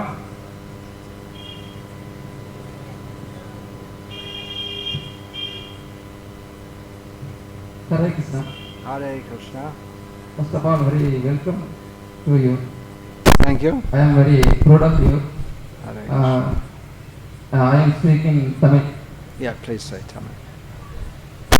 நாங்கள் உங்களை பார்த்துட்டு இருக்கோம், ஆனால் நீங்கள் எங்களை பார்த்துட்டு இருக்கீங்க. மேற்கத்திய கலாச்சாரத்தை நாங்கள் பின்பற்றிருக்கிற அந்த காலகட்டத்தில் எங்கள் கலாச்சாரத்தை நோக்கி நீங்கள் வந்து எங்களுக்கு கற்றுக் கொடுக்குறத ரொம்ப நன்றி. I understood Rambanandri. I didn't understand the rest. He's saying that we are following your culture. We are trying to follow your culture, means Western culture. Yeah. And but you're here teaching us our culture, and we are very happy and we are thankful. Hare Krishna. Hare Krishna. It's all the mercy of Krishna, இது வந்து கிருஷ்ணனுடைய கருணை இதற்கு காரணம், which I have received, and so many people from all over the world have received by the grace of Srila Prabhupada. இந்த கருணையானது எனக்கு மட்டும் இல்லை, மேற்கத்திய நாடுகள்ல பலருக்கு ஸ்ரீல பிரபுபாதருடைய கருணையினால கிடைத்தது. From India have come so many great saintly people. இந்தியாவிலிருந்து மேற்கத்திய நாடுகளுக்கு பல சாதுக்கள் வந்திருக்கின்றனர். I request you to become acquainted with the activities and teachings of Srila Prabhupada. நான் உங்களிடம் ஒரு வேண்டுகோள் வைக்கின்றேன். நீங்க ஸ்ரீல பிரபுபாதருடைய செயல்கள் மற்றும் போதனைகள் இவை அனைத்தையும் அதிகமாக தெரிந்து கொள்ளுங்கள். We are all grateful to him. நாம் அனைவருமே அவருக்கு நன்றி கடன் பட்டிருக்கிறோம். அந்த கேள்வி வேதங்களுக்கு முந்தையது உபனிஷத்துன்னு நான் கேள்விப்பட்டிருக்கேன். வேதங்களுக்கு முந்தையது உபனிஷம் அப்படின்னு கேள்விப்பட்டிருக்கேன். அந்த வகையில் ஒரு உபனிஷம் வந்து ஏகம் சத் விப்ரா பகுதா வதந்தி படிச்சிருக்கிறேன். Vipram Bahuda Vadanti. Egam Sat Vipra Bahuda Vadanti. Vipraha Bahuda Vadanti. The truth is one, but the Vipras, they say in many ways. உண்மையானது ஒன்றுதான், ஆனால் பிராமணர்கள் அதை பலவிதமாக கூறுகின்றனர். அப்படி எனும்போது எந்த நிலையில் நாம் இறைவனை வழிபட்டாலும் அது சத்தியமான அந்த ஒன்றை வழிபட்டால் தானே இருக்க முடியும். கிருஷ்ணர் என்ற ஒரு தனிப்பட்ட ஒரு கடவுளை நாம் அவரை மட்டும் வழிபட வேண்டும் கூற காரணம் என்ன? We have to, if you worship that supreme truth, we may attain that position. Why we have to particularly worship Lord Krishna to attain that position? Yeah. There are many paths. So why should we worship only Krishna? When all paths lead to the supreme truth, why should we worship only Krishna? The quote that you gave doesn't say that all the different paths, they all lead to the same goal. நீங்க சொன்ன அந்த மேற்கோள் ஆனது எல்லா வழிமுறைகளுமே அந்த பரம சத்தியத்தை அடையுது அப்படின்ட்டு வந்து சொல்லவில்லை. There is one truth different people discuss in different ways. அந்த சத்தியம் ஒன்றுதான், ஆனால் பல மக்கள் அதை பலவிதமாக வந்து விவரிக்கின்றனர். It doesn't mean that everyone has the same level of understanding. அதோட அர்த்தம் என்ன அப்படின்னா எல்லா நபர்களுமே அந்த விஷயத்தை ஒரே நிலையில புரிந்து கொள்ள வேண்டும் அப்படின்ற அவசியம் கிடையாது. There is Sat, you mentioned the word Sat. There is also Asat. நீங்க வந்து சத் அப்படின்ற வார்த்தையை சொன்னீங்க. And about Asat also people are talking. அது போல அசத் அப்படின ஒன்னு இருக்கு. அசத்தை அதாவது அதை பற்றி மக்கள் பேசுகின்றனர். So first we should ascertain what is Sat. முதல்ல சத் அப்படினா என்ன அப்படின்ற விஷயத்தை புரிந்து கொள்ள வேண்டும். It doesn't mean that because many people are talking that what everyone says is correct. பல நபர்கள் ஒரு விஷயத்தை பற்றி ஒரே மாதிரி பேசுகின்றனர் அப்படின்ற காரணத்திற்காக அந்த விஷயம் சரி அப்படினு சொல்ல முடியாது. In Bhagavad Gita, Lord Krishna says, Yanti Deva Vrata Devan, those who worship the devas, they go to Krishna. பகவத்கீதையில் கிருஷ்ணர் சொல்கின்றார், தேவர்களை வழிபடக்கூடிய நபர்கள் தேவர்களிடம் சிறு தெய்வங்களிடம் செல்கின்றனர். Pitrin Yanti Pitri Vrataha, those who worship the Pitris, they go to the Pitris. யாரெல்லாம் மூதாதையர்களை வழிபடுகின்றனரோ அவர் மூதாதையர்களை அடைகின்றனர். Bhutani Yena Bhuteja, those who worship ghosts, they become ghosts. பேய்களை வழிபடக்கூடிய நபர்கள் பேய்களாக மாறுகின்றனர். Madhyajino Piyanti Mam, those who worship me, they go to me. ஆனால் யார் ஒருவர் என்னை வழிபடுகின்றனரோ அதாவது கிருஷ்ணரை வழிபடுகின்றனரோ அவர் கிருஷ்ணரை அடைகின்றனர். So it's not that all paths lead to the same goal. எல்லா வழிமுறையுமே ஒரே லட்சியத்தை அடைவது கிடையாது. This is commonly taught in Hinduism, but it's not in Shastra. இது பொதுவாக இந்த இந்து தர்மத்தில் வந்து போதிக்கப்படுகின்றது, ஆனால் இது வந்து சாஸ்திரத்தில் கிடையாது. This is a modern idea. இது வந்து ஒரு நவீன எண்ணம் இது. And it was introduced by one person known as Ram Krishna from Calcutta. இந்த எண்ணம் செய்தியானது ராமகிருஷ்ணர் அப்படின்ற ஒரு நபர் கல்கட்டாவில இருந்து வரக்கூடிய அவரால வந்து போதிக்கப்பட்டது. But it's not Shastra. ஆனால் இது வந்து சாஸ்திரம் கிடையாது. Why do we emphasize Krishna? எதனால் நாம் வந்து கிருஷ்ணரை வந்து வலியுறுத்துகின்றோம் அவரை மட்டும் வழிபட சொல்லி? Because Vaidhaishya Sarvarahameva Vedyaha. In the Bhagavad Gita, Lord Krishna says, all the Vedas are meant for knowing me. ஏனென்றால் பகவத்கீதையில் கிருஷ்ணர் சொல்கின்றார் எல்லா வேதங்களாலும் அறியப்பட வேண்டியவன் நானே என்று. So people, they may speak about the truth in different ways. மக்கள் அந்த சத்தியத்தை பற்றி பல்வேறு விதத்தில் பேசலாம். There are three basic categories of understanding the truth. அந்த சத்தியத்தை உணரக்கூடிய நிலையானது மூன்று நிலையாக வந்து சொல்லப்படுகிறது. That word comes in that slok, vadanti. So that word is explained how this satyameka vipraha bahuda vadanti, this is explained in Srimad Bhagavatam.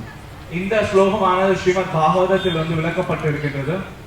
Vadanti tattvavidas tattvam yajnanam advayam brahmeti paramatmeti bhagavan iti shabhyate.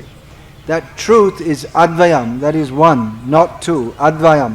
அந்த சத்தியமானது ஒன்றுதான், அது வந்து இரண்டு கிடையாது. But it is spoken of by different people who have different perceptions of that truth. ஆனால் அந்த ஒரு சத்தியமானது பல்வேறு நபர்கள் பல்வேறு தங்களுடைய நிலையிலிருந்து அதை வந்து விவரிக்கிறச்ச பல்வேறு நிலையில வந்து விவரிக்கின்றனர். They're all tattvavit, they all know the truth. அவர்கள் அனைவருமே இந்த சத்தியத்தை உணர்ந்திருக்கின்றனர். But they don't know it in the same way. ஆனால் அவர்கள் அனைவருமே ஒரே நிலையில் இதை புரிந்து கொள்ளவில்லை. Some people see the ultimate truth as impersonal Brahman. சில நபர்கள் அந்த பரம சத்தியத்தை ஒரு அருவமாக வந்து கருதுகின்றனர். Some see the ultimate truth as the Paramatma, God manifested in this world. சில நபர்கள் அவரை அந்த பரம சத்தியத்தை பரமாத்மாவாக இந்த உலகத்தில் வியாபித்திருக்கக்கூடிய பரமாத்மாவாக உணர்கின்றனர். And others know him as Bhagavan, the supreme personality of Godhead. சில நபர்கள் அவரை பகவானாக முழுமுதற் கடவுளாக உணர்கின்றனர். Now they're all correct. இவங்க இந்த மூணு நிலையுமே வந்து சரிதான். But some are more correct than others. ஆனால் இந்த மூணு நிலைகளிலும் கூட சில நிலைகள் மற்ற நிலைகளை காட்டிலும் அதிகமாக வந்து சரியாக இருக்கின்றன. They have more understanding. அவர்கள் வந்து இந்த விஷயத்தை இன்னும் ஆழமாக உணர்ந்திருக்கின்றனர். Just like someone may say, Narendra Modi is the Prime Minister of India. It's true. சில நேரத்துல வந்து சொல்லலாம் நரேந்திர மோடி தான் இந்தியாவுடைய பிரதம மந்திரி என்று. But they don't know anything more than that. ஆனால் அந்த மக்களுக்கு நரேந்திர மோடியை பற்றி வேற எதுவும் தெரியாது. Someone else may study the news every day and have more information. சில நபர்கள் தினசரி செய்தித்தாளை படித்து அவரை பற்றி இன்னும் அதிகமான செய்தியை வந்து பெற்றிருக்கலாம்.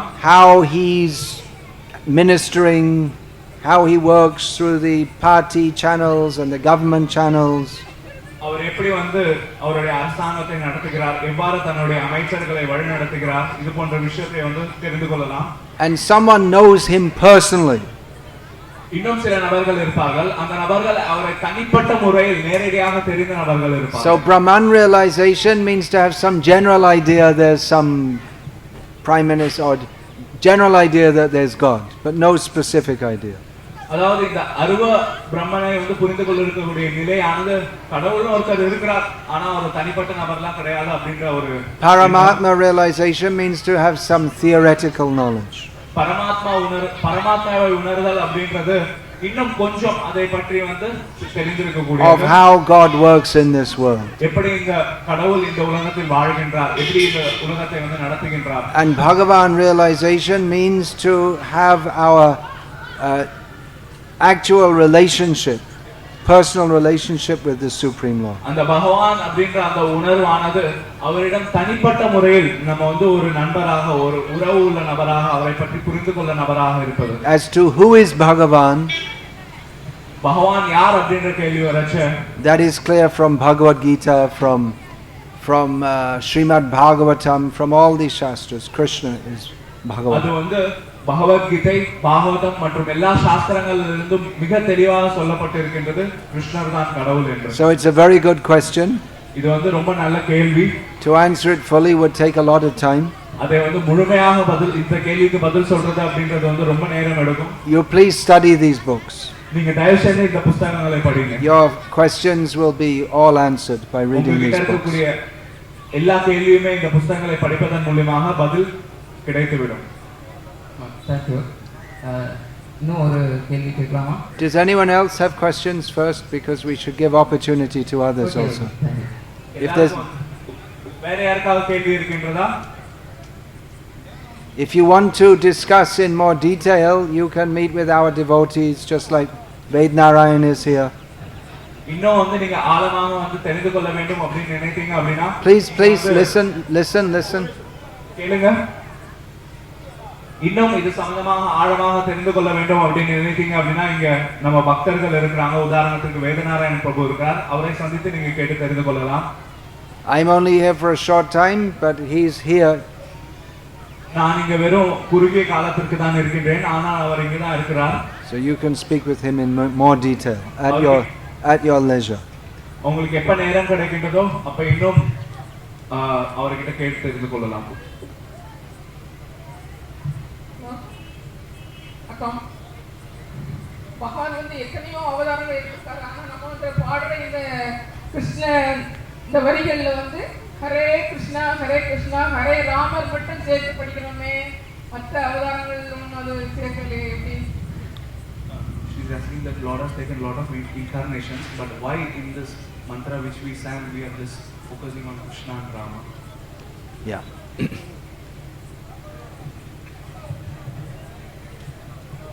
Krishna is the fountainhead of all incarnations. Krishna தான் எல்லா அவதாரங்களுக்கும் மூல அவதாரியாக இருக்கின்றார். Krishna means the reservoir of all pleasure, most attractive, all attractive. கிருஷ்ணர் அப்படின்ற வார்த்தையோட அர்த்தம் என்ன அப்படின்னா அவர்தான் வந்து மிகவும் எல்லாவற்றையும் வசீகரிக்கக்கூடிய ஒரு நபர், இன்பத்தின் இருப்பிடம். When we say Krishna, then all others are included. நம்ம கிருஷ்ணா அப்படின்னு சொல்றச்ச மற்ற எல்லா அவதாரங்களுடைய பெயருமே இதனுள்ள அடங்கி இருக்கின்றது. Matsya, Kurma, Varaha, Narasimha, Vamana, they're all included. இந்த அவதாரங்கள் எல்லாமே வந்து இந்த கிருஷ்ணா அப்படின்ற நாமத்துக்குள்ளே அடங்கி இருக்கின்றது. If you like, you can chant the whole Vishnu Sahasranama. உங்களுக்கு விருப்பம் இருந்தால் நீங்க மொத்த விஷ்ணு சஹஸ்ர நாமத்தையும் ஜபம் செய்யலாம். But if you chant Hare Krishna, the mantra, the whole Vishnu Sahasranama is included. ஆனால் நீங்க இந்த வெறும் ஹரே கிருஷ்ண மகாமந்திரத்தை ஒரு முறை சொன்னால் கூட அதுல வந்து மொத்த விஷ்ணு சஹஸ்ர நாமமே அடங்கி இருக்கின்றது. So we're not against that. நாங்க அதற்கு எதிரான மற்ற அவதாரங்களுக்கு எதிரான நபர்கள் கிடையாது. In fact, I'm giving a series of lectures on Vishnu Sahasranama. உண்மையிலே சொல்ல போனோம் அப்படின்னா இந்த விஷ்ணு சஹஸ்ர நாமத்தின் மீது நான் வந்து ஒரு தொடர் உபன்யாசம் வந்து கொடுத்து கொண்டு இருக்கின்றேன். This morning I spoke on name, what was it, 511? 511? Jaya.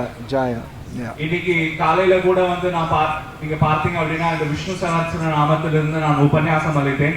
Vishnu சஹஸ்ர நாமத்துடைய 511வது பெயர், அந்த பெயர். So it's very nice if you're attracted to Ram, Nrsimha, Varaha, Kurma, very good. இது ரொம்ப ஒரு நல்ல விஷயம். நீங்க எல்லா அவதாரங்கள் அதாவது ராமர், நரசிம்மர், வராகர் எல்லாமே உங்களுக்கு கவர் செய்திருக்கிறது. But Krishna especially has many loving pastimes. ஆனால் முக்கியமாக கிருஷ்ணர் அப்படின்னு வந்து பார்க்கறச்ச அவர் இதுல வந்து ரொம்ப அன்பு பக்தி உள்ள லீலைகள் நிறைய இருக்கு. There are four very special attractive features of Krishna. கிருஷ்ணர்கிட்ட வந்து முக்கியமாக 4 கவர்ச்சிகரமான குணங்கள் இருக்கின்றது. He plays his flute very nicely. அவர் தன்னுடைய புல்லாங்குழல்ல ரொம்ப இனிமையாக வாசிப்பார். Varaha Dev doesn't have a flute. ஆனால் வராகர் கிட்ட வந்து புல்லாங்குழல் கிடையாது. Godanda Ram, he has his Godanda. Krishna also has his Shanga, his bow. But Rama doesn't have a flute. Kothanda Ramar கிட்டயும் வந்து அம்பு இருக்கின்றது, கிருஷ்ணர் கிட்டயும் அம்பு இருக்கின்றது. ஆனால் வந்து ராமர் கிட்ட புல்லாங்குழல் கிடையாது. கிருஷ்ணர் தான் புல்லாங்குழல். The form of Krishna is most attractive.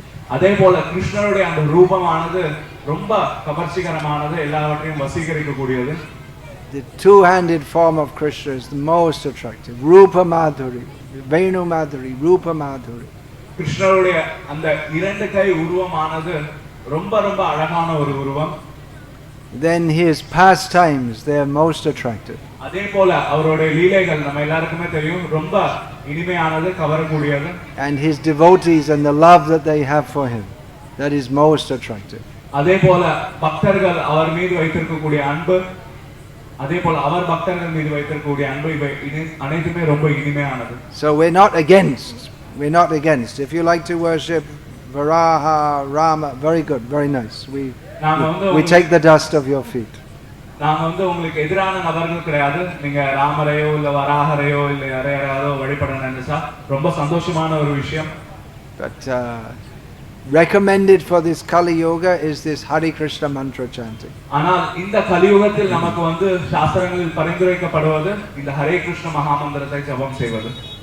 The Kali Santana Upanishad, it means the Upanishad for swimming over the ocean of Kali Yoga. கலி சந்தான உபனிஷத், அதாவது இந்த கலியுகத்தை வந்து இந்த தாண்டி செல்லணும் அப்படின்னா, அதாவது நீந்தி செல்ல வேண்டும் என்றால் அதற்கான உபனிஷத்துல வந்து சொல்லப்பட்டிருக்கின்றது. In there, Narada asks Brahma that how can people cross over this ocean of birth and death in this Kali Yuga which is so bad? அவர் நாரதர் வந்து பிரம்மாவிடம் வந்து கேள்வி கேட்கிறார், எவ்வாறு இந்த கலியுகத்தில், அதாவது மோசமான இந்த கலியுகத்தில் இந்த பிறப்பு இறப்பு அப்படின்ற இந்த சாகரத்தில் இருந்து மக்கள் வந்து நீந்தி செல்ல முடியும், அதை தாண்ட முடியும். Sahovacha Hare Krishna Krishna Krishna Hare Hare Hare Rama Rama Rama Hare Hare Iti Shorashakang Nam Kali Kalmasha Nashanam Nataf Paratarapaya Sarva Vedeshu Drishyate. Brahma replied, Hare Krishna Krishna Krishna Hare Hare Hare Rama Rama Rama Hare Hare. Brahma வந்து பதில் அளித்தார், Hare Krishna Krishna Krishna Hare Hare Hare Rama Rama Rama Hare Hare. These 16 names destroy all the sins of Kali Yuga. இந்த 16 நாமங்கள் அடங்கிய மந்திரம் இந்த கலியுகத்தில் உள்ள எல்லா மோசமான பாவங்களையுமே வந்து நாசம் செய்யக்கூடியது. And if we search through all the Vedic literatures, we won't find a better process than this. இந்த வழிமுறையை காட்டிலும் ஒரு சிறந்த வழிமுறையை நாம் முழு வேதத்தையும் ஆராய்ந்து பார்த்தாலும் கண்டறிய முடியாது. இதுதான் சிறந்தது.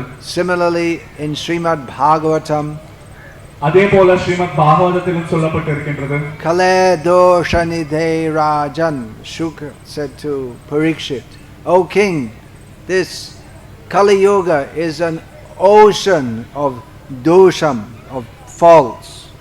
சுகதேவ கோஸ்வாமி பரீட்சித் மகாராஜிடம் சொன்னார், இந்த கலியுகமானது முழுக்க முழுக்க தவறுகளால் நிறையப்பட்டிருக்கக்கூடிய ஒரு சாகரத்தை போன்றது. Astihi eko mahan guna, but there is one very great quality. இவ்வாறு எக்கச்சக்க தோஷங்களால் நிறைந்திருந்தாலும் கூட இந்த யுகத்தில் ஒரு நல்ல குணம் இருக்கின்றது. Kirtana deva krishnasya mukta sangha parang vrajet. By chanting the names of Krishna, one can be freed from all the bad qualities of the material world and go to the spiritual world. வெறும் பகவான் ஸ்ரீ கிருஷ்ணருடைய நாமத்தை ஜபம் செய்வதன் மூலமாகவே இந்த பௌதிக உலகத்தில் உள்ள எல்லா கெட்ட விஷயங்களிலிருந்தும் தன்னை காப்பாற்றிக் கொண்டு பகவானுடைய லோகத்தை அடையலாம், கிருஷ்ணருடைய லோகத்தை. So this is not our imagination that we are promoting Hare Krishna. இது எங்களுடைய கற்பனை கிடையாது, நாங்கள் இந்த ஹரே கிருஷ்ணாவை பிரச்சாரம் செய்வது அப்படின்றது. There are hundreds and thousands of evidences in Shastra. இது போன்று பல்வேறு ஆதாரங்கள் இருக்கின்றது சாஸ்திரங்களில் இந்த ஹரே கிருஷ்ண மகாமந்திரம் தான் சிறந்தது என்பதற்கு.